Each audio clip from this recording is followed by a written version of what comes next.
All right, let's dive right into Friedrich Nietzsche's Beyond Good and Evil. It is absolutely one of the most provocative, dangerous, and frankly misunderstood books in the entire history of philosophy.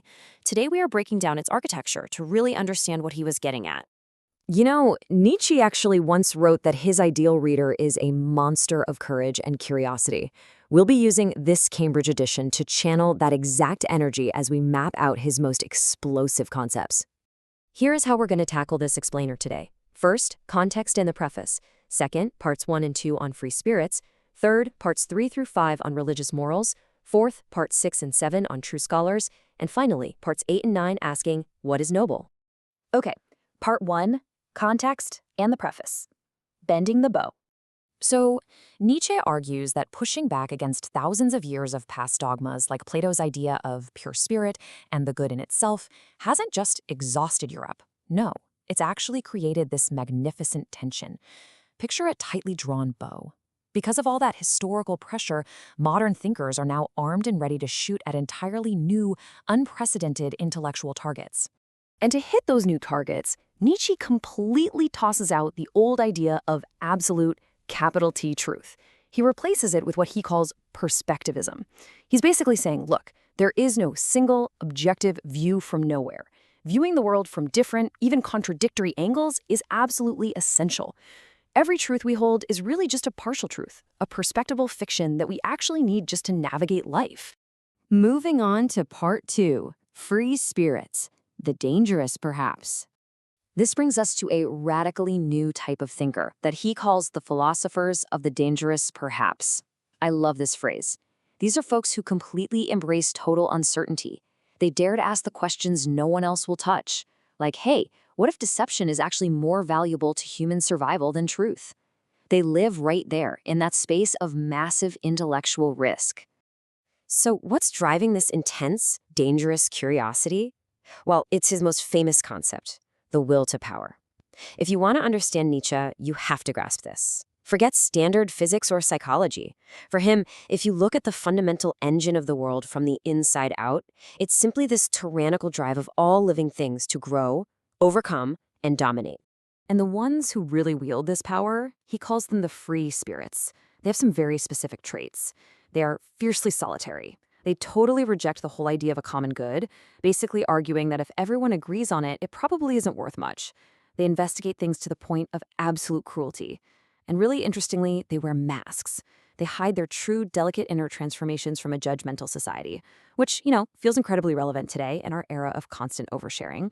All right, part 3, Religious Morals, the Sacrifice. Here, Nietzsche takes a hard, deeply psychological look at religious history, and he identifies what he calls a terrifying progression in how humanity worships, specifically through the mechanism of sacrifice. He breaks this down into a great ladder of cruelty in 3 steps. First, prehistoric humans sacrificed other humans, like their firstborn, to their gods. Then in the second step, during the moral epoch, humanity started sacrificing its own strong, natural instincts, which leads to asceticism and severe self-denial. And finally, we get to the modern paradox. Humanity has sacrificed its belief in God entirely, and now we're just left worshiping sheer nothingness. It's a cruelty turned completely inward. So why does he care so much about this? Because Nietzsche argues that these sovereign religions have just devastated human potential. As he sees it, they consistently side with the failures and the suffering. They actively crush strong, conquering instincts, and they invert our natural love for the physical earth into this weird hatred of the earthly. Their ultimate aim, he claims, is literally to turn humanity into an equal, stunted, submissive herd. That brings us to part 4, True Scholars, the Mirror and the Hammer. In these chapters, Nietzsche draws a really harsh, uncompromising line between academic scholars and true philosophers. He calls the objective scholar just a mirror. They're a passive tool that subordinates itself to whatever wants to be known, but they don't actually generate any values or substance of their own. The contrast he paints here is stark. On one side, you have objective scholars, passive, selfless measuring instruments. But on the other side, you have the true philosophers. These are the commanders, the legislators. For them, knowing something isn't just reflecting facts. It's an act of creation. It's a pure expression of that will to power. They take the raw material of the past and literally hammer it into a new future. Finally, we arrive at part 5, What is Noble? the pathos of distance. For Nietzsche, the absolute foundation of nobility is something he calls the pathos of distance.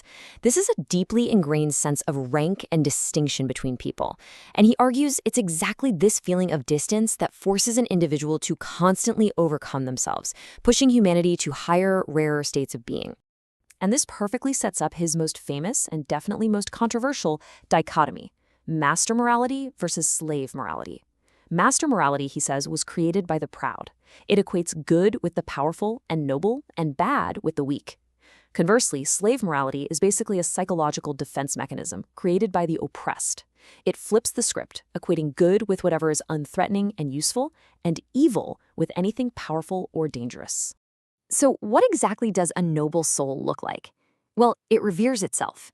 It accepts its own egoism as a basic law of nature, and it exercises severe harshness over itself. Nietzsche uses this brilliant, almost cinematic metaphor here: the Javanese climbing vine, the Sipo matador.